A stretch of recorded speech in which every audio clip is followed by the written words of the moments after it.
여러분 안녕하세요. 유인 세인트하우스 장석현 선교사입니다. 오늘은 크리스찬 베이직 16번째 시간 크리스찬의 재정 사용이라고 하는 제목으로 우리가 함께 말씀을 묵상해 볼 수 있는 그런 시간이 됐으면 좋겠습니다. 오늘 본문의 말씀은 누가복음 16장 전체의 말씀입니다. 말씀이 좀 기니까 여러분 개인이 이 말씀을 함께 나누기 전에 누가복음 16장을 먼저 읽고 나서 이 말씀을 함께 나누었으면 좋겠습니다. 한 부자의 재산을 관리하는 청지기가 있었습니다. 본문을 자세히 살펴보면 청지기는 주인의 재산을 마음대로 유용을 했던 사람으로 보입니다. 어느 날 주인이 이 청지기의 불성실함을 소문으로 듣게 됐고 주인은 청지기를 해임하기로 결정합니다. 그때 청지기는 생각합니다. 내가 일자리를 잃으면 어쩌지? 노동을 하고 먹고 살자니 힘들 것 같고 거렁뱅이로 살자니 부끄럽기 한이 없고 그런 생각을 하고 있는 것 같아요. 기왕 이렇게 된 거 청지기는 일을 그만두기 전에 지혜롭기는 하나 악하기 그지없는 계략을 꾸미게 됩니다. 채무자들을 불러서 빚을 탕감해주기 시작하는 것이죠. 어떤 사람은 50%를 탕감해주고 어떤 사람은 20% 자기 마음대로 채무 문서를 새로 작성해서 빚을 탕감해 주었던 것이죠. 그렇게 하면 자기가 일자리를 잃어버리더라도 그들이 자기 어려운 처지를 차후에 돌봐줄 것이라는 속셈이 있었던 것 같습니다. 자칫 잘못 생각하면 오늘 본문이 청지기의 범죄를 칭찬하는 이상한 본문으로 보일 수 있을지 모르지만 사실은 물질의 사용 목적과 가치를 설명하고 있는 것일 뿐 청지기의 범죄를 정당화하는 것은 아니라고 봅니다. 그리고 그 물질의 아름다운 사용은 9절의 말씀에 영원한 처소와 연관이 되어 있습니다. 여기서 처소라고 하는 말이 스케네라고 하는 단어를 사용한다고 하는데요. 일반적으로 집으로 번역하는 말입니다. 그런데 영원한 집, 영원한 처소라고 되어 있고 이것은 곧 하나님의 나라와 연결이 되어 있다는 것이죠. 우리 물질 사용이 곧 하나님의 나라와 연결이 되어 있다는 것입니다. 우리 물질의 사용은 이 땅에 하나님의 나라를 실현하고 나아가서 영원한 하나님의 나라를 준비하는 도구가 될 것이라고 하는 말씀이죠. 여러분 크리스찬은 돈을 어떻게 생각하고 돈을 어떻게 사용해야 될까요? 인생에서 참 돈이 가져다주는 문제가 크죠. 이것은 다만 개인의 문제이기도 하거니와 우리가 함께 모이는 교회 공동체 역시 같은 의식을 가져야 한다고 믿습니다. 개인의 탐욕스러운 물질과는 자기 스스로를 파괴하고 물질을 하나님으로 여기고 살다가 결국 하나님의 나라를 상실하게 될 것입니다. 교회가 성공과 물질을 탐하고 스스로 자기만을 위해서 교회 안에 물질을 쌓아두다 보면 교회는 스스로 자멸의 길을 갈 것이기 때문에 이 문제는 우리 스스로의 인생에서나 교회 공동체 안에서나 매우 중요한 과제로 우리들에게 질문을 던지고 있다고 믿습니다. 물질 사용에 있어서는 언제나 저는 세 가지의 관점을 우리가 바라보고 지키고 생각해야 된다고 믿고 있습니다. 오늘 그 세 가지에 대해서 말씀을 함께 나누려고 합니다. 물질에 대한 첫 번째 인식은 바로 스튜어드십입니다. 청지기 정신이죠. 오늘의 누가가 소개하고 있는 이 에피소드의 주인공을 성경은 분명히 청지기라고 설명하고 있습니다. 이 말은 맡은 재산을 관리하도록 위탁을 받은 고용인 혹은 대리인을 가리키는 광범위한 뜻의 단어입니다. 킹제임스 버전에서 그래서 이를 간사 혹은 급사, 집사의 뜻을 가진 스튜어드로 번역합니다. 대부분 이 청지기는 모든 제자들, 즉 그리스도의 교회 안에 있는 모든 사람들, 제자들을 가리킵니다. 처음 이 청지기는 주인의 재산을 마음대로 탕진합니다. 아마 물질을 자기 것인 양 사용할 때는 너무나 좋았을 것 같아요. 문서를 마음대로 고쳐주는 것을 보면 아마도 채무 계약도 청지기 자신과 맺었을 가능성이 높아 보입니다. 마치 자기 재산처럼 권세를 누리며 싸웠던 것이죠. 그런데 어느 날 주인이 이를 알게 되자 청지기는 난처해집니다. 자기 자신은 주인이 아니라 관리자에 불과한 사람이었다는 것을 어느 날 깨닫게 된 것이죠. 아마도 그때까지는 이 주인의 이 재산이 자기 것인 것처럼 살아왔다는 것입니다. 우리도 그렇지 않습니까? 실상 생각해 보면 내 것이 하나도 없음에도 불구하고 내 집, 내 자녀, 내 차, 내 것 이러면서 살아가고 있는 것이죠. 그러나 한 번만 돌아보면 영원한 내 것은 없습니다. 물질에 대해서, 자리와 또 권리에 대해서 우리는 종의 의식을 가지지 않으면 안 된다는 것임을 성경은 우리에게 언제나 교훈합니다. 내가 노력해서 내가 벌었는데 왜 내 것이 아닌가? 난 이만한 것을 누릴 권리가 있어 라고 생각하는 것이 바로 불의한 청지기의 삶인 것입니다. 그러나 우리가 하나님 앞에 가만히 묵상해 보면 우리의 시작부터가 내 것이 아니었습니다. 생명도 주님의 것이고 내게 건강과 지혜를 주신 분도 창조주 하나님이셨습니다. 우리는 잠시 이 땅의 관리자로 왔다가 다시 그의 나라로 들어갈 준비를 하고 있는 것뿐이라는 것이죠. 선한 관리자, 주인의 의도를 알고 주인의 유익을 위해 일하는 선한 청지기의 삶이 성경이 요구하는 우리들의 첫 번째 물질관입니다. 참된 그리스도인들은 언제나 내려놓는 삶을 삽니다. 우리가 자신의 것임을 포기하는 그 순간 하나님이 복된 일들을 가지고 우리들에게 찾아오시기 시작합니다. 우리가 내려놓을 때 사실은 모든 일에 자유할 수 있습니다. 어떤 분이 저에게 그러시더라고요. 목회자로 살아가는 거 참 어렵죠. 생각해보면 참 어려운 순간이 많았습니다. 그런데 그 어려운 순간들은 대부분 나를 지키려고 했던 노력 때문에 어려웠던 것 같습니다. 내가 좀 더 존경받으려는 자리에 가려 하고 또 성공적인 모습 또 공명심을 가지려 할 때 남에게 지지 않으려고 할 때 좀 더 많은 물질을 생각할 때 늘 그 자리는 힘겨웠고 버거웠습니다. 어느 날 그것을 깨닫고 하나씩 내려놓는 연습을 했습니다. 내려놓는다는 것은 포기하는 것과 동일합니다. 성경의 진리를 지키는 것 외에 다 내려놓겠다 생각했습니다. 그리고 지금도 하나씩 그 자유의 영역을 넓혀가고 있는 중에 있습니다. 그 넓어진 자리에서 주께서 일하시는 것을 발견하게 됩니다. 남들이 오르려 할 때 내려가면 됩니다. 남들이 소유하려고 할 때 버릴 수 있으면 됩니다. 남들이 나를 비난할 때 그를 지지하면 됩니다.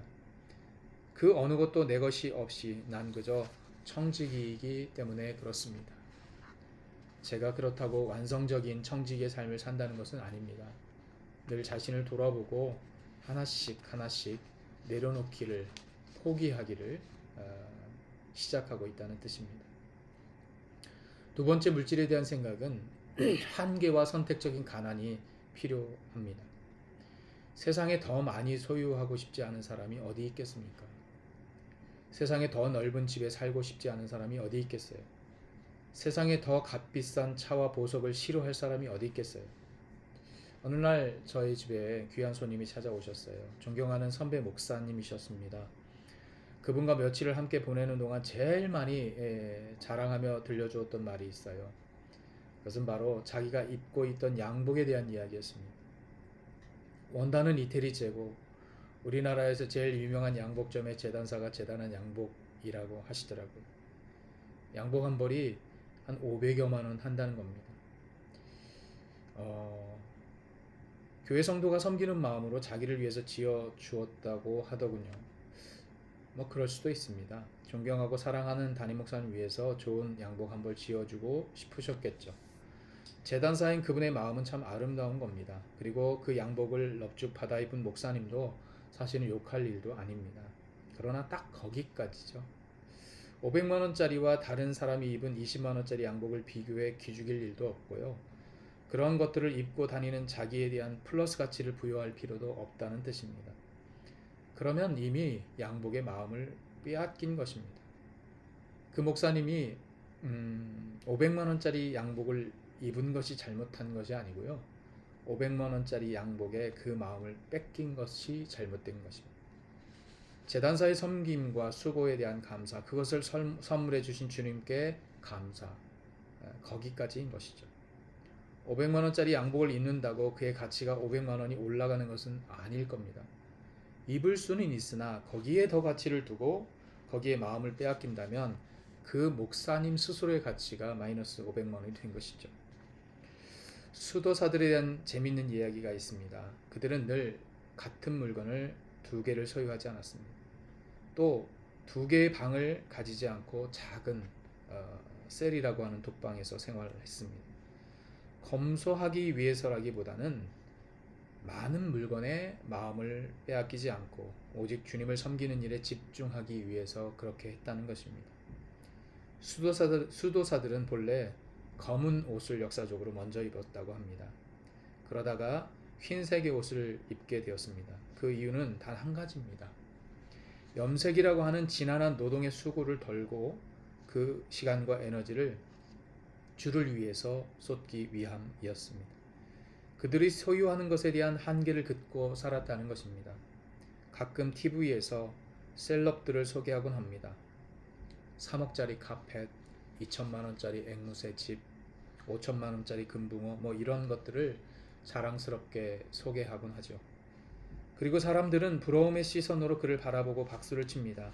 야, 나는 언제 그런 카펫을 깔고 살아보나. 나는 언제 저런 집에서 살아보나. 여러분, 생활용품점에 가면 30만 원짜리 카펫만 사도 얼마나 훌륭한지 모릅니다. 만약 어떤 사람이 물질의 가치를 사람에 두고 30만 원짜리에 만족하고 2억 9,970만 원을 가난한 이웃이나 교육받지 못한 아프리카의 아이들이나 또 희귀병에 시달리는 사람들에게 사용할 수 있었다면 어땠을까요? 이런 것에 대한 결단을 저는 한계와 선택적 가난이라고 정의합니다. 보네포 목사님의 말씀입니다. 자기 자신의 권리를 포기하지 않고 다른 사람을 섬길 수 있는 방법은 없습니다. 라고 말씀하셨습니다. 그리스도인이라고 늘 거지처럼 살라는 이야기가 아닙니다. 다만 자기 만족의 한계점을 항상 내리는 방법을 터득하셨으면 합니다. 그리고 스스로 선택적인 가난을 살아가는 훈련이 필요합니다. 그렇게 자기를 내려놓을 때 우리는 이웃과 공동체와 더 많이 행복할 수 있고 더 많이 섬길 수 있습니다. 본문의 청지기가 칭찬을 받은 한 가지 이유는 물질보다 사람과의 관계성의 중요성을 사악함 속에서라도 배웠기 때문이 아닐까 생각합니다. 세 번째 우리의 물질과는 가치의 전환입니다. 여러분, 1억짜리 롤렉스 시계와 빵 한 개가 있다면 여러분은 어떤 걸 고르시겠습니까? 물론 우리는 1억짜리 시계를 선택의 여지 없이 고르겠죠. 우리는 롤렉스 시계 하나면 빵 1억 개도 살 수 있다는 걸 알고 있기 때문에 그렇습니다. 그렇지만 집에서 기르는 강아지는 다르겠죠. 강아지는 100% 빵을 선택할 겁니다. 이것은 가치의 문제입니다. 강아지에게는 씹히지도 않는 쇳덩어리 따윈 필요 없기 때문입니다. 강아지의 가치는 빵에 있습니다. 그 가치는 무엇이 우리의 삶에 더 큰 행복을 가져다 주는가에 있을 것입니다. 우리가 영적으로 하나님 나라의 가치를 깨닫지 못하는 한 사실 우리는 이 물질에서 자유할 수 없습니다. 단언하건대 하나님의 나라의 가치를 발견한 사람만이 이 물질에서 자유하고 포기할 수 있습니다. 마태복음 13장 44절에 청지기가 그렇습니다. 그도 청지기였습니다. 그런데 어느 날 밭에서 보물을 발견하게 되죠. 그래서 그가 취한 첫 번째 행동이 뭐였냐면 청지기였고 자기 밭이 아니었기 때문에 그 밭을 사기 위해서 자기의 소유를 다 팔아치우는 것이었습니다. 재정이 모자랄 수도 있었을 겁니다. 그래서 아마 친구와 친척에게 빚을 지고라도 이 밭을 반드시 샀을 것이라고 생각합니다. 왜냐하면 이미 그의 마음속엔 가치의 전환이 이루어져 있기 때문에 그렇습니다. 자기가 가진 것과 소작하는 밭에 숨겨진 보화는 비교의 대상이 될 수 없었습니다.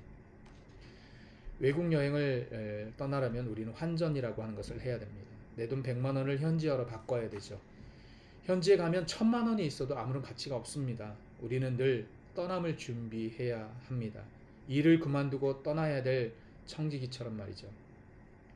그럴 때 우리에게 가장 중요한 것이 무엇인지 생각해 보면 우리는 이 땅의 것이 아니라 하나님 나라의 가치로 물질을 가치 전환해야 된다고 하는 것입니다.